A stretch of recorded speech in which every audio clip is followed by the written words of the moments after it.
Bonjour à tous, j'espère que vous allez bien. Très heureux de vous retrouver dans Préparons notre semaine de trading. Cette émission tous les dimanches dans laquelle on regarde un peu les indices, le forex, quelques opportunités. On prend le pouls de ce qui s'est passé cette semaine et ce qu'il y aura d'important la semaine prochaine, bien dans le but de préparer tout simplement sa semaine de trading. Semaine dernière, il y avait Jackson Hole, ce rendez-vous des banquiers centraux avec des marchés qui ont corrigé en fin de semaine à cause de ce rendez-vous parce que Jérôme Powell et la Fed a laissé entendre en tout cas que le scénario d'une nouvelle hausse de taux en novembre était en tout cas le scénario privilégié par les opérateurs, alors qu'ils pensaient quelques jours plus tôt que, en effet, ce serait plutôt fini pour cette hausse de taux. Donc c'est ce qui a entre autres pesé sur la fin de séance, avec la fin de semaine, pardon, avec évidemment tout le contexte que l'on connaît. On a complètement occulté cette semaine les histoires d'immobilier chinois qui restent quand même toujours dans les têtes, j'imagine. Et on a eu les taux qui sont repartis à la hausse, le dollar qui continue de grimper. Même si vous allez voir, il arrive sur des niveaux importants, eh bien, on va arriver dans une semaine extrêmement cruciale puisqu'on aura quand même pas mal de stats toute la semaine. Lundi, c'est férié au Royaume-Uni, donc on pourrait avoir un peu moins de volatilité, surtout sur la partie du matin. Mais à partir de mardi, bien, on aura le rapport JOLT, la confiance des consommateurs aux États-Unis. Mercredi, on aura l'inflation en Allemagne, les créations d'emplois qui précèdent les NFP, qui seront publiés vendredi, Non-Farm Payroll, donc c'est une semaine NFP très importante. Promesse de vente également, donc mercredi. Jeudi, on aura l'inflation en Allemagne, les indices des prix à la consommation aux États-Unis. Donc toujours pareil, une news autour de l'inflation sur jeudi. Et donc vendredi, NFP, les chiffres de l'emploi, très importants. Donc toutes ces stats sont très très scrutées par la Fed, justement dans le choix de sa politique monétaire. Et la grande question du moment, c'est est-ce qu'elle va s'arrêter, est-ce qu'elle ne va pas s'arrêter. Pour septembre, pour la prochaine réunion, voilà, c'est quasi acté. Le marché anticipe un statu quo, une pause. Mais quid de ce qui va se passer après, novembre, etc. Donc toutes ces news vont être évidemment très très très scrutées par le marché. Et du coup, chaque jour, à part demain, eh bien, on a une news importante. Donc prudence, ça va secouer, comme on dit. Et donc c'est ce qu'on aime, en tout cas quand on fait du day trading. Mais encore faut-il être en effet dans le bon sens. Quoi qu'il en soit, voilà, ça va être intéressant et je préfère ça plutôt qu'une semaine où il n'y a rien, il ne se passe rien. Ça va être passionnant. On va commencer nos analyses tranquillement, donc prudence bien sûr, évidemment, au vu de ce calendrier économique. Et n'oubliez pas, chaque jour avant votre session de trading, eh bien, de noter les rendez-vous importants, de ne pas être en position sur des pertes forex ou des indices ou le gold quelques minutes ou pendant ces news, quelques minutes avant ou pendant ces news. Voilà, ça peut être tentant d'essayer de jouer les news, mais voilà, c'est toujours de la volatilité, des mouvements un peu foufou. Les brokers augmentent les spreads, il y a du slippage. Surtout, beaucoup d'entre vous maintenant sont sur les propres firmes. Il y a des propres firmes qui en profitent pour vous slipper de fou. Slipper, ça veut dire quoi? Je dis un exemple, tu veux acheter le dos à 34 350 par exemple pour travailler une news. Tu vas cliquer, tu vas être exécuté 200 points plus haut ou plus bas parce que voilà, le broker qui est derrière se protège de la volatilité. Donc voilà, c'est pas une bonne idée d'essayer de jouer les news et beaucoup de débutants ne le savent pas. Voilà, c'est comme certaines cryptos qui sont lancées, vous avez déjà vu ça sur Binance, on voit, ah putain, ça a fait 1000%. Si tu avais essayé d'acheter, tu n'aurais jamais été exécuté en bas, tu aurais été exécuté tout en haut. Donc attention à ce trading de news, bien évidemment. C'est bien de lire le contexte, investir, Zone Bourse, qui sont des très bons sites. Pourquoi pas Bloomberg pour ceux qui parlent anglais. Mais voilà, c'est bien de se nourrir du contexte, comprendre un peu ce qui se passe. Mais ne tradez surtout pas les news, les amis. On va commencer par les indices et on commence par le DAX qu'on a à l'écran en daily. Bon, voilà, les indices sont toujours lourds. C'était un petit peu notre scénario. Un rebond technique en début de semaine dernière parce que, voilà, comme on dit, les arbres ne montent pas au ciel et ça ne descend pas en ligne droite non plus, sauf situation extraordinaire. Et puis, regardez comme on est venu très parfaitement pullbacker ce petit canal haussier qui encadrait le DAX, qui était quand même plutôt dans une phase de range sur la fin de ce canal-là. Mais on est venu casser, chercher le précédent plus bas, refaire un petit pullback sur le canal pour repartir à la baisse. Donc là, évidemment, on est posé de nouveau sur les plus bas de la semaine qui sont aussi les plus bas de l'été, on va dire, cette zone des 15 600 points qui fait support pour l'instant. Donc ça va être très intéressant à surveiller du côté du DAX. On voit aussi un espèce de double bottom qui est peut-être en formation. Avec ce qui est intéressant, c'est ce niveau ici. C'est la zone, on va dire, 15 900. C'est 61 000 du dernier mouvement 4 heures et c'était aussi le pullback canal. Donc moi, ma décision par rapport au DAX, alors évidemment, ça évoluera en fonction de chaque séance. C'est pour ça que je vous partage les LNDJ tous les matins. Mais du coup, je vais surveiller 3 niveaux. Premier niveau, c'est si ça repart à la baisse et qu'on casse évidemment les plus bas de la semaine dernière, cette zone des 15 500 points. Voilà, flux baissier, le marché est lourd, le support ne tient pas, ça casse. Évidemment, on restera et on cherchera plutôt des ventes sous les 15 500 points. Un petit retour dans le support daily que je vous ai montré tout à l'heure, daily 4 heures, hein, cette zone ici en vert qui a été support début juillet, support vers le 18 août et support ce vendredi. Mais un petit repli là-dedans, plus un signal du Seigneur, 5 étoiles, parce que ce sera du contre-flux, c'est pour ça que je mets qu'une petite flèche pour vous matérialiser ça.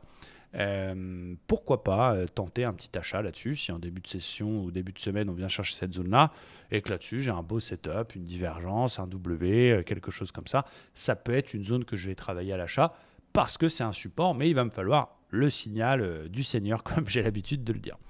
Les achats plus safe se feront évidemment uniquement au-dessus des 15 009, qui est ce 61,8 4 heures, oui, qui est le canal cassé pullbacké. Donc je serai plus à l'aise dans des achats, ils seront plutôt dans le sens du flux au-dessus des 15 009. Donc ça va être à surveiller pour la semaine, on n'en est pas si loin, hein, on est à 170 points, c'est rien, il suffit d'un bel élan du DAX en début de semaine pour casser ce truc-là. Bien, au-dessus de 15 009, j'arrête de shorter et je vais chercher plutôt des achats en direction des 100%, les 16 130 déjà dans un premier temps. Dans la règle FIBO, 61,8 cassé égale plus de probabilité d'aller à 100% que de revenir. Donc voilà les niveaux que je surveille du côté du DAX. Du côté du Dow Jones maintenant, le Dow, il est quand même beaucoup plus lourd que les autres indices américains. Il a moins profité du rebond des techs sur le début de semaine dernière. Il est encadré dans une espèce de canal qu'on va mieux voir en 1 heure, sous les moyennes mobiles en daily. C'est quand même assez lourd et le prochain beau niveau, vraiment le niveau daily solide qui te donne envie d'acheter un support dans une baisse, il est un peu plus bas pour moi, il est plutôt un peu en dessous les 34 000 vers les 34 880, 33 880, 33 900. Ça va être cette zone-là que je vais surveiller pour éventuellement faire des achats vraiment sur signal sympa. Donc pour l'instant, c'est quand même un flux baissier. Dans un canal qu'on voit ici, on va mieux le voir en 1 heure, mais un canal qui encadre cette baisse. Regardez le flux 4 heures, il est très très beau. On a même un range que l'on voit ici. Je vais même directement passer en 1 heure, vous allez voir, c'est magnifique. On a le beau canal que je vous ai tracé, on a le range identifié entre 34 350 et 34 700. Sur lequel d'ailleurs il y avait la bulle un petit peu plus haut. Il était légèrement en train de le casser à ce moment-là, mais quoi qu'il en soit, voilà, on a pu venir faire un pullback un petit peu exagéré sur ce range. Vous allez voir, en 4 heures, c'est quand même assez joli. Donc, je serais pas encore très chaud d'acheter le Dow Jones, sauf évidemment sur des signaux intraday sur des niveaux. Mais au-delà de ça, dans le choix principal de la direction des trades, bien, si on baisse et qu'on vient chercher ma zone des 33 900 et que là-dedans j'ai un setup, je peux tenter quelque chose, mais ce sera très dangereux. J'ai mis un petit attention. Ça reste un niveau daily quand même relativement sérieux. Une petite div 1 heure, un petit quelque chose, ça peut se travailler. Mais évidemment, je ferai des achats plus sympas et plus safe, entre guillemets, au-dessus de ce range si finalement il finit par casser son canal et passer au-dessus des 34 700. Tant qu'il est sous 34 700, ce sera donc un flux baissier. Il aura le cul lourd, comme on dit dans le jargon. Et donc, soit je tente une petite vente sur un rebond technique vers le haut du canal, encore une fois sur un setup, comme la bulle qu'on a eue jeudi. Soit il repart à la baisse et j'ai la possibilité de rentrer dans une vente. Voilà, en intraday, vous voyez ce que j'ai l'habitude de faire. Quand imaginez qu'on soit en début de session américaine, eh bien, je peux faire ça. Je peux faire un petit fibo, hop, du rebond. Et puis, si je vois qu'il passe sous 61,8, ici, je peux tenter une petite vente intraday pour aller chercher les plus bas et pourquoi pas la zone support. Donc, ça va être un truc que je vais surveiller. Pour l'instant, moi, je le vois toujours plutôt très, très lourd. Il y a des jolis rebonds techniques quand même. Donc, c'est un marché qui est un peu nerveux. C'est un marché qui vit au gré des news, au gré de ce qui se passe évidemment macroéconomiquement. Mais la tendance de fond reste baissière. Et même si j'aime bien les 33 900, il faudra être très attentif à pas essayer à chaque fois d'attraper le couteau qui tombe et à bien surveiller évidemment le contexte et les différentes news que l'on aura. Donc en gros, plus safe, c'est acheter qu'au-dessus de 34 700 et puis ensuite faire des ventes soit sur rebond si on a les coronets sur un beau setup, soit sur repart à la baisse et qu'on casse 61,8 et bien sûr surveiller le gros niveau 33 900 sur lequel il est fort probable d'avoir une réaction. Au niveau du Nasdaq, Différent. Alors, j'ai ce support oblique qui est plutôt propre, qui passe par 4 points de contact, qui est quand même assez solide. On est sous les moyennes mobiles, mais on tient ce support oblique qui est quand même plutôt sympa. Donc voilà, pour l'instant, ça s'est arrêté là-dessus. On a même eu un petit rebond technique vendredi qui permet de sauver ce niveau-là. C'est intéressant, c'est le plus haut de la semaine, c'est le 61,8 de la dernière baisse. Vous allez bien voir en 4 heures, c'était quand même assez propre.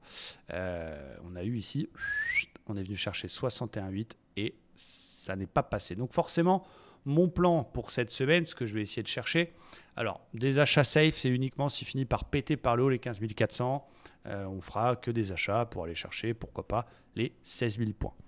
S'il rebondit et qu'il vient rechercher cette zone sans la passer et que j'ai un beau setup là-dedans, ce sera contre-flux, mais je peux essayer de travailler une vente sur rebond. Donc il faudra bien surveiller cette zone 15 400. A l'inverse, en cas de correction, bien, si on revient sur les plus bas mais que ça tient, on fera attention à pourquoi pas essayer de travailler un rebond, mais ça sera dangereux. Et naturellement, si on pète les plus bas, les 14 600, on passe vendeur, ça veut dire que ce support est cassé.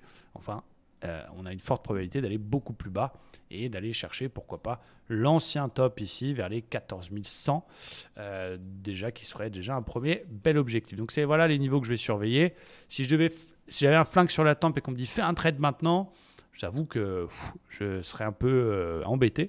Je ne saurais pas trop quoi faire. Donc je pourrais même pas choisir une direction. Donc il faut vraiment surveiller ces zones et c'est peut-être parfois ce qui peut nous manquer dans notre day trading, c'est qu'on a envie de trader. On a l'impression d'avoir un flingue sur la tempe, alors qu'en fait, non, si on n'est pas dans un supra-setup, dans un supra-niveau, on se doit de rien faire, tout simplement. Donc après, ça ne veut pas dire qu'il faut rien faire. Parfois, il y a des beaux setups qui passent, parfois, il y a des beaux setups qui ne passent pas, peu importe. Mais là, on est un peu au milieu de nulle part et du coup, on va laisser, j'ai l'habitude, en début de semaine, de laisser un petit peu la semaine démarrer et de laisser la semaine un peu choisir une direction. Surtout comme ça, quand on est férié au Royaume-Uni le lundi et puis qu'il y a des grosses news, là, ça va être sport. Côté gold, le gold, il est lourd aussi. Pourquoi il est lourd ? Parce que le dollar, il est haussier. C'est tout simplement un effet du dollar. Dollar qui monte égale de gold sous pression. Il a pété son précédent plus bas en daily. Il est revenu se réappuyer dessus, ce qui est aussi la MM20. Vous voyez ici, très très sympa ce pullback. Donc voilà, je ne suis pas très acheteur du gold pour l'instant. On verra si finalement il finit par repasser cette zone par le haut. S'il pète les 1950 et qu'il repasse par le plus haut, il le recasse, c'est que ce n'est pas un pullback. Donc on pourrait essayer de travailler un rebond technique. On surveillera bien sûr beaucoup le dollar que je vais vous montrer juste après. Mais ma zone d'achat, c'est d'attendre les 1890. On est en prix futur. Vous voyez ici sous ma vidéo, c'est celui où il y a le niveau sur lequel il y avait eu un W4 heures qui était très très joli. Et du coup, voilà, j'ai envie d'attendre cette zone-là pour acheter fort du gold. On verra.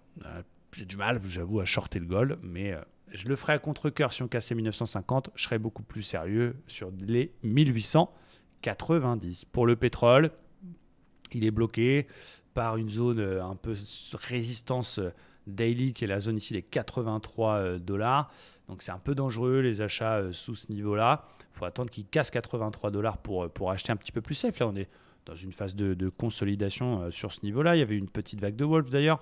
Ce n'est pas une conso très importante. On est plutôt sur une figure de continuation. On est sur un espèce de biseau descendant. On va attendre. Je ne suis pas très chaud pour acheter la cassure, sachant qu'il y a la résistance juste au-dessus. Je préfère attendre qu'il casse ses 83 pour essayer de faire des achats plus tard sur des figures de continuation. Et bien sûr, s'il corrige beaucoup plus fort, on surveillera le bad range 67. Mais voilà, je crains qu'il y ait peu de chances qu'il aille en bas au niveau du contexte macroéconomique autour du pétrole, des différentes réductions de production qu'on a. Voilà, il faut surveiller. Vous n'avez pas le choix si vous travaillez les matières premières. Vous êtes obligé de vous intéresser au contexte, à la macroéconomie. Vous ne pouvez pas que vous baser sur l'analyse technique en général, mais encore moins sur ce genre d'actifs. Donc voilà, pas envie de shorter le pétrole, le gold non plus d'ailleurs, plutôt des achats. Le biseau, j'aime pas, il y a la zone au-dessus, on va attendre qu'il casse ses 83 pour faire d'autres types de trades sur des achats, sur des figures de continuation comme ce biseau, mais plus haut. Voilà pour ma part. Après, encore une fois, il peut y avoir plein d'éléments dans le monde qui changent complètement les choses. Côté Forex, donc on va regarder les majeurs, mais on va regarder aussi les indices devises. C'est-à-dire que vous savez, quand vous travaillez le Forex, vous travaillez deux paires. Vous travaillez l'euro-dollar, vous travaillez l'euro, vous travaillez le dollar. Donc vous êtes en même temps à l'achat et à la vente sur deux devises différentes. Donc c'est intéressant de regarder les indices devises parce que forcément, si tu es acheteur de l'euro-dollar, pour un setup peu importe, eh bien tu vas gagner ton trade si l'euro monte et ou le dollar baisse. Ou parfois l'euro monte, dollar stagne, euro stagne, dollar baisse, mais globalement, vous avez compris le mécanisme. Donc c'est intéressant de regarder les indices devises. Et donc on voit bien un dollar ici en daily qui a fait une fausse cassure par le bas, très intéressante d'un niveau support autour des 101 et qui est vraiment en ligne droite. Mais attention, même si évidemment il réagit à tout ce qui se passe au niveau macroéconomie et notamment à ce qui s'est passé avec Jackson Hole et les différentes news qui ont déjà été publiées, mais il arrive quand même sur un niveau important, c'est le précédent plus haut. Donc à voir comment ça va réagir là-dessus. Est-ce qu'on va avoir une petite consolidation du dollar ou pas? Mais pour l'instant, il est full haussier. Donc forcément, si j'ai envie d'acheter l'euro-dollar pour une raison X ou Y, bien, dans ma tête, j'espère que l'euro va monter plus que le dollar ou même que le dollar va baisser. Et donc forcément, de voir l'euro baisser, mais surtout le dollar faire des plus haut et être full haussier, ça va un petit peu me refroidir. Donc c'est important que vous puissiez regarder. Alors je ne dis pas de faire de l'analyse technique M5 là-dessus, mais globalement les zones, les niveaux, la tendance, le flux, comment ça se passe. Donc pour l'instant on a un dollar qui est quand même très haussier, très solide, qui arrive sur un précédent plus haut. Donc peut-être qu'on aura des divergences baissières sur des paires type USD-Yen, peut-être qu'on aura des divergences haussières sur des paires type GBP-USD, Euro-USD. Mais voilà, si vous achetez des paires contre le dollar, eh bien vous serez contre la tendance du dollar, donc il faut quand même le savoir et c'est important. Et à contrario, pour l'instant, on a l'euro qui est quand même en pleine descente et qui baisse. Il y a encore des grosses news qui arrivent, mais un euro qui arrive sur un niveau un peu support. Donc voilà, on va surveiller ça de très très près. Et donc du côté des majeurs, vous voyez, euro-dollar, je suis toujours baissier dessus. Il y avait cette belle vague de Wolf, on a cassé le 61,8. Le dollar est haussier pour le moment, l'euro est baissier pour le moment, donc l'euro-dollar continue sa chute et il a une forte probabilité d'aller chercher les plus bas précédents au moins, voire de retracer les 100% et je suis plutôt toujours baissier dessus. J'aimerais bien un petit pullback sur les 61,8, mais il y avait cette très belle vague de Wolf que je vous ai présentée, donc attention. Par contre, en effet, si, admettons, il vient chercher ses plus bas, il vient rechercher les 100%, et qu'à un moment donné, je vois que le dollar il repasse sous le plus haut cassé, que l'euro montre un signal de retournement et qu'en plus j'ai une divergence haussière sur l'euro-dollar, bah là je peux faire l'effort d'acheter un signal de contre-tendance. Mais pour l'instant, l'euro est tellement lourd et le dollar est tellement haussier que l'euro-dollar, je l'estime qu'il a une forte probabilité d'aller chercher les plus bas. Donc attention, encore une fois, je peux me tromper et les news de la semaine peuvent me faire défaut. Mais pour l'instant, c'est très très lourd. Donc pas trop d'achats. Et niveau de timing, vendre maintenant, c'est peut-être un peu cuit. Il y avait quelque chose qui m'intéressait par contre, et donc que je vais surveiller fort, puisque l'euro arrive sur un niveau support et que le dollar, je vous l'ai dit, arrive sur un niveau plus haut. Si jamais on a un échec de franchissement et que ça corrige un petit peu au niveau du dollar, on pourrait avoir une réintégration dans ce range sur le GBP-USD que je vais surveiller de près. On regardera évidemment le GBP également. Pour l'instant, on casse un range, mais vous savez que j'aime beaucoup les réintégrations des fausses cassures. Donc c'est baissier. En intraday, on fait un nouveau plus bas, mais on a parfois ce genre de setup. Donc ça va être un setup que je vais surveiller très très fort. Si jamais on réintègre ce range, il faudra que ce soit violent, il faudra qu'on fasse un nouveau plus haut, etc., etc. Mais je vais surveiller cette zone avec attention sur le GBP-USD tout en suivant ce que je vous ai expliqué tout à l'heure. Donc à surveiller GBP-USD. Pour l'instant, il n'y a pas de signal, mais pourquoi pas. Qu'est-ce qu'on a d'autre? On a l'USD-Yen. Alors, on avait tous vu cette belle vague de Wolf sur l'USD-Yen avec de la divergence, etc. Mais voilà, on est encore une fois, regardez, je vous remontre le yen pour que vous compreniez bien ce que je vous dis. Indice de devise, il est là. Voilà, un dollar qui explose comme ça et un yen qui est en mode dégueulerie, forcément, ça ne donne pas la force à l'USD-Yen de se retourner. Pour l'instant, il est très haussier et ni la Wolf, ni les bulles, ni la div sont plus forts et il est même encore sur un nouveau plus haut sur la session de vendredi, très légèrement. Très beau pullback sur le précédent plus haut. Donc ça se surveille, ça reste des figures intéressantes, mais voilà, les indices pour l'instant ne me valident pas ça. Donc difficile le Forex en ce moment tout de même, de trouver des beaux setups comme ça, des beaux setups de contre-tendance. Il y en a de temps en temps. Il y avait du GBP4, je crois, avec une très belle divergence qui est passée vendredi. Mais voilà, pour l'instant, l'USD-Yen, ça restait un setup que je surveillais, que je vous avais présenté dimanche dernier, mais que j'ai pas pris, qui se valide pas et qui est là très solide.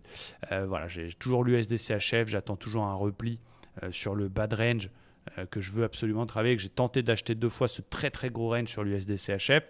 J'attends un repli pour essayer d'affiner mon prix d'entrée vers les 61,8, vers 0,8650. USD-CAD, il a fait notre objectif. Donc on avait un très beau support oblique avec un beau W là-dessus. L'objectif, c'était l'order block vers les 61,8. À surveiller. Si j'ai un signal dans cette zone, c'est peut-être la plus belle des opportunités au niveau des forex majeurs, donc des paires majeures. Dans cette zone-là, le précédent plus haut, il y avait eu un double top sur ce niveau-là, vous voyez, juste à côté de moi, ici. Putain, on dirait un présentateur météo. Ah non, c'est toujours délicat. Bon, bref, peu importe. On avait un double top là-dedans. À surveiller si on a un signal là-dedans de retournement. Pourquoi pas, si on voit que le dollar il passe pas son plus haut et qu'en plus on a la petite divergence du Seigneur. C'est une zone que je surveille vers les 1,3650 du côté de l'USD-CAD. Voilà, après, on vous présentera le reste de la semaine d'autres opportunités. On regarde aussi les mineurs, on regarde aussi plein de divergences, etc. J'aurai l'occasion de vous parler de ça plus tard. C'est pour ça, n'hésitez pas d'ailleurs à rejoindre mon canal Telegram puisque je vous partage beaucoup de choses là-dedans. Pour les actions, il y a quelques actions que je surveille. Il y avait Tesla qui avait fait en daily un magnifique setup ici, regardez. Hein. Iceland Reversal, bébé abandonné, étoile du matin, vous l'appelez comme vous voulez. Mais extrême setup, vous n'en verrez pas beaucoup, des belles configurations en 3 bougies comme ça. Confirmé, même si la bougie est rouge, bah, la clôture de celle d'après est au-dessus de la configuration. Donc voilà, Tesla que j'ai envie d'acheter. À la base, on avait vu ce setup vague de Wolf avec un achat vers les 135. J'avais remis un ordre pour aller chercher le comblement du gap pour essayer de payer le comblement de gap. J'avais mis un ordre à 144. L'idée, c'était d'essayer de travailler des options, des calls. Pour profiter un petit peu de tout ça. Mais on est revenu sur cette très belle zone de polarité qui a été résistance plus support et on a cette étoile du matin. Donc j'ai envie d'acheter du Tesla. Premier objectif, le comblement du gap qui est ici vers les $289 et puis laisser couler jusqu'à l'objectif de la vague de Wolf. Donc j'aime beaucoup ça. Donc soit on la joue assez serré avec un stop sous la config en mode un petit peu swing trading court terme. En mode, voilà, ça passe. Si jamais on va chercher le comblement du gap, on a déjà un ratio de 2. Et si on va chercher la Wolf, c'est extraordinaire. Soit vous la jouez un petit peu plus safe, vous en prenez avec un stop un petit peu plus large sous le précédent plus bas, vers les 150, pour être vraiment safe. Mais forcément, vous n'allez pas avoir un très gros risk-reward. Donc ça, c'est un très beau setup que j'aime beaucoup du côté de Tesla. Il y a Disney également qui est dans ma zone. Alors, on est en train, je vais enlever l'indicateur LST, voilà. On est dans une zone historiquement importante sur Disney. C'est un niveau qui est en place depuis des années, vers les $83. C'est un niveau que je surveille. Je n'ai pas encore le signal, mais on a parfois aussi des fausses cassures par le bas sur les actions. Donc, on va surveiller fort cette zone-là. Il y a Ubisoft aussi pour les amateurs de jeux vidéo. Ils ont racheté les droits de, je ne sais plus, Activision, je crois, ou quelque chose comme ça. Je ne sais plus exactement la news, mais c'était important. Et on a surtout une ETE inversée, très très rare également sur ce genre d'action. Regardez comme elle est belle. Épaule, tête, épaule, avec un pullback parfait sur la ligne de coup. C'est vraiment très très joli cette ETE. On la voit encore mieux en hebdo. Elle est vraiment très très belle avec le pullback parfait sur la ligne de coup. Donc pour ceux qui cherchent une action à potentiel qui reste encore une fois baissière, donc il faut faire attention, hein, c'est pas sûr que ça va marcher, il faut le jouer prudemment, en conscience que ça puisse ne pas passer, mais en tout cas on a un très beau setup quand on aime les figures chartistes, très très beau setup sur Ubisoft. La dernière, je vous en avais parlé, c'est une action et ça me permettra d'enchaîner sur les cryptos qui est liée aux crypto-monnaies. C'est un mineur de Bitcoin, c'est l'action TeraWolf. On l'avait apprécié parce qu'il y avait un fanion qui était ici, mais il y avait une grosse conso dans le sillage du Bitcoin qui est revenu chercher les $26 000. Mais là, on est dans une super zone. Je suis obligé de vous en parler. Ça vaut 1,90. C'est une zone de polarité qui a été plusieurs fois résistance, qui a l'air de tenir pour l'instant. Donc pour ceux qui ont envie d'avoir une action liée aux crypto-monnaies, qui n'ont pas envie d'acheter directement du Bitcoin ou qui ne savent pas le faire, mais qui ont envie d'avoir une action qui est liée à ça, avec évidemment le danger, puisque si c'est lié aux cryptos, c'est volatile comme les cryptos, mais il y a un vrai potentiel. On n'est pas dans le monde des bisounours, mais au plus haut du Bitcoin, on était à 43, et là ça vaut 1,90. Donc ça peut être intéressant d'en prendre une louche un petit peu de TeraWolf, et ça me permet d'enchaîner sur les crypto-monnaies. On va principalement parler du Bitcoin, les amis. Bitcoin qui est toujours dans un niveau qui pour moi est intéressant. Cette zone ici, alors je vais bien repasser en hebdomadaire. Voilà. Alors, en hebdo, je disais, effectivement, on parle de bull run, le halving qui sera au mois d'avril, je crois, voilà, qui pourrait déclencher un bull run. Tout le monde parle de bull run, mais on n'en sait rien, on n'a pas de DeLorean. Effectivement, l'histoire a plutôt tendance à se répéter et on espère tous, puisqu'on a tous beaucoup de crypto-monnaies, en tout cas quand on aime les cryptos, et du coup, on a envie, évidemment, que le Bitcoin, là, il y a 1 million. Au-delà de ça, moi, je disais, graphiquement parlant, attention, je continue à faire du DCA tous les samedis midi, j'achète une somme fixe de Bitcoin, j'accumule. Et sur des gros niveaux, je renforce avec une belle louche. Voilà, c'est ce que j'ai fait d'ailleurs sur 26 000. Mais quoi qu'il en soit, tant qu'il sera sous 32, pas bon l'histoire. Donc il faut vraiment qu'il casse ces 32 pour qu'on espère que ça puisse se déclencher au niveau de ce bull run. Et donc forcément, cette zone-là, elle est intéressante. Cette zone 25-26, c'est un niveau qui a été polarité. Et voilà, mais il ne faut pas qu'il casse. Si on voit qu'il casse 25-26, ça pue et ça pourrait être vraiment beaucoup plus dangereux et beaucoup plus bas avec pourquoi pas un retour sur les 16 000, ce qui ne m'empêchera pas de continuer à faire du DCA. Moi j'ai remis une petite couche là parce que j'ai une petite divergence haussière en 4 heures et en daily qui se met en place. Alors en daily elle est toute petite mais elle est intéressante, donc forcément c'est des niveaux sur lesquels en parallèle de mon DCA je remets une petite touche. Je ne mets pas le seigneur, hein, je mets un billet et puis voilà, ça me permet d'accumuler de la crypto, d'accumuler du Bitcoin et de pouvoir renforcer un petit peu tout ça et laisser couler parce que j'ai une vision long terme. Mais j'exclus pas que pour l'instant ça reste en mode un peu merguez et que ça fasse 26-31, 26-31, 26-31 avec on attend des différentes choses qui vont se passer. Donc prudence, attention quand vous entendez parler voici les 3 cryptos à acheter absolument ou le bull run, on n'en sait rien. Donc soyez patient et regardez les niveaux. Le bull run, je sais pas, mais s'il casse 32, effectivement, putain de signal d'achat. Mais tant qu'il est en dessous, danger. Voilà ce que je peux me permettre de dire. Et il y avait Solana qui est quand même intéressante, même si elle a un petit peu réintégré cette espèce de petit canal baissier. Ça reste une crypto que j'aime bien graphiquement. On voit que la moyenne mobile 50, elle est bien lourde et pour l'instant, on reste fort en dessous. Mais c'est une crypto que j'aime beaucoup. Et je vous recommande d'en avoir un petit peu en portefeuille sur des niveaux intéressants. Pour l'instant, il n'y a pas le point d'entrée. Pourquoi pas essayer d'attendre une conso plus majeure jusqu'au 14,50, même si je serais étonné qu'il y aille. Mais si le Bitcoin dégueule, il suivra. Quoi qu'il en soit, c'est une crypto que j'aime bien. Je ne vais pas vous faire toute la liste. J'avais parlé de Aave, j'avais parlé d'Uniswap, j'avais parlé d'Optimism dans une des vidéos dernièrement qui est intéressante. Voilà, attention, pour l'instant, on n'a pas encore de flux qui est reparti à la hausse. On a une divergence intéressante sur un niveau intéressant, mais ça reste très très lourd au niveau du BTC. On l'a vu, il s'est cagoulé, c'était autour du 15-16 août. Et pour l'instant, ça merguez sur cette zone-là qui reste intéressante graphiquement. Si on était sur le DAX ou sur le Dow Jones, forcément, ce serait un niveau qu'on aimerait acheter. Mais ça reste très lourd. Donc, prudence. Voilà pour cette vidéo du dimanche. J'espère que c'était clair pour vous. J'ai essayé de prendre un peu plus de temps. Ça reste de l'analyse technique, ça reste des plans faits un dimanche. Donc naturellement, tout ce qui peut se passer cette semaine au niveau du calendrier économique, au niveau de l'actualité, aura un impact sur les graphiques. Et il faut mettre son plan à jour chaque jour. Et je vous invite à regarder les LNDJ, à vous abonner à la chaîne si ce n'est pas fait pour avoir les alertes quand je les publie le matin. Et je vous remercie, je vous souhaite un très bon dimanche soir. Et je vous dis à demain. Ciao!